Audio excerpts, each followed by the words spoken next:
Cinema ఇండస్ట్రీలోని కొంతమంది పెద్దలు, సినిమాల నుంచి రాజకీయాలకు వచ్చినటువంటి కొంతమంది వ్యక్తులు సినిమా ఫంక్షన్స్లో అటెండ్ అయ్యి మాట్లాడేటప్పుడు వారి వ్యాఖ్యలు చాలా బాధ్యతగా, హుందాగా ఉండేటటువంటి విధంగా చూసుకోవాల్సినటువంటి అవసరం ఉంది.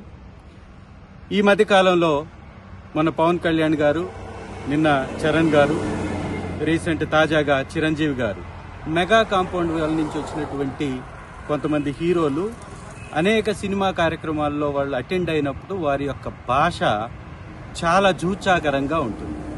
పరోక్షంగా వైఎస్ఆర్ కాంగ్రెస్ పార్టీని కించపరిచేలాగా, వైఎస్ఆర్ కాంగ్రెస్ పార్టీలోని ఎమ్మెల్యేలని, మంత్రుల్ని, గతంలో పనిచేసినటువంటి నాయకుల్ని, మా అధినాయకుడిని కించపరిచే విధంగా వారి యొక్క వ్యాఖ్యలు ఉంటున్నాయి. వాటిని వారు కాకపోయినా పక్కవారు చేస్తున్నా కానీ వారిని ఆపకుండా ఇంకా ప్రోత్సహిస్తున్నటువంటి పరిస్థితి కనపడుతుంది.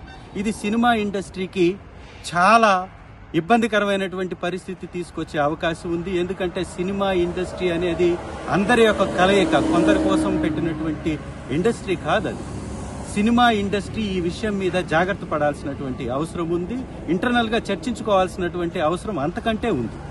ఎందుకంటే ఒకరి కడుపు మంట కోసం, ఒకరి రాజకీయ స్వప్రయోజనం కోసం, కేవలం మెగా కాంపౌండ్ వాళ్ళ నుంచి వచ్చినటువంటి హీరోల స్వప్రయోజనం కోసం వారు 1,32,00,000 మంది ఓట్లు వేసినటువంటి వైఎస్ఆర్ కాంగ్రెస్ పార్టీని కించపరుస్తూ పదే పదే మాట్లాడడం అనేది ఇది ఒక మంచి పద్ధతి కాదు. దీనికి తగిన మూల్యం చెల్లించుకోక తప్పదు. ఇది ఇండస్ట్రీలో నుంచి వచ్చినటువంటి పెద్దలు కూడా ఈ మధ్య కాలంలో చాలా మంది వైఎస్ఆర్ కాంగ్రెస్ పార్టీ అధ్యక్షులు వర్యులు శ్రీ జగన్మోహన్ రెడ్డి గారిని ఉద్దేశించి కూడా వారి వ్యాఖ్యల్ని చూసినట్లయితే చాలా దిగజారి మాట్లాడుతున్నటువంటి పరిస్థితి ఉంది.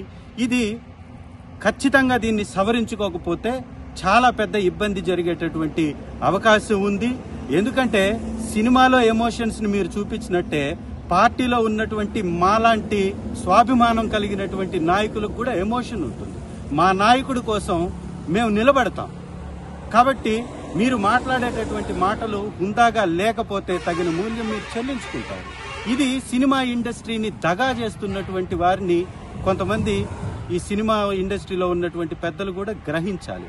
ఇది కొంతమంది కోసం ఇండస్ట్రీ అన్నట్టుగా వారు మాట్లాడుతున్నటువంటి విధానాన్ని కూడా గమనించాల్సినటువంటి అవసరం ఉంది. ముఖ్యంగా 40 సంవత్సరాల నుంచి తెలుగుదేశం పార్టీ నుంచి చాలా మంది సినిమా ఇండస్ట్రీ నుంచి రాజకీయంలోకి వచ్చారు. సినిమా నేపథ్యం ఉన్నటువంటి తెలుగుదేశం పార్టీలో ఉన్నటువంటి వాళ్ళు కూడా ఎవ్వరూ కూడా ఈ రకంగా దిగజారి మాట్లాడలే. చాలా మంది మంత్రులు అయ్యారు, ముఖ్యమంత్రులు అయ్యారు. కానీ మిగిలినటువంటి పార్టీల్ని ఈ విధంగా కించపరిచే విధంగా సినిమా స్టేజ్ల మీద మాట్లాడలేదు. రాజకీయ వేదికల మీద ఎలాగో మాట్లాడుకుంటాం, మళ్ళీ సినిమా ఇండస్ట్రీని కూడా దీనికి వాడేసి లాగేసి ఉపయోగించుకుందాం అనేటటువంటి కొంతమంది వ్యక్తుల నుంచి సినిమా ఇండస్ట్రీ దూరంగా ఉండాలి.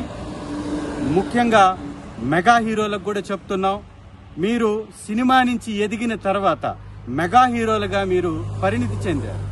మీరు సినిమా ఇండస్ట్రీకి మెగా హీరోలుగా ఉండాలనే మేము కోరుకుంటున్నాం. మీరు ఈ మధ్య చేసేటటువంటి కార్యక్రమాల ద్వారా సినిమా ఇండస్ట్రీకి దగా హీరోలుగా మారుతున్నారు. ఈ పందాన్ని మార్చుకోవాలి. మెగా హీరోలు కాస్త దగా హీరోలుగా మారటం అనేది మంచి పద్ధతి కాదు. అది ఇండస్ట్రీకి మంచిది కాదు, మీకు మంచిది కాదు, ఈ సమాజానికి మంచిది కాదని హితవు పలుకుతూ మీ యొక్క పందాన్ని మార్చుకోవాల్సిందిగా ఒక ఎమ్మెల్యేగా, మీరు గొర్రెలు అన్నటువంటి 11 మందిలో ఒక వ్యక్తిగా మాట్లాడుతున్నాను. Thank you.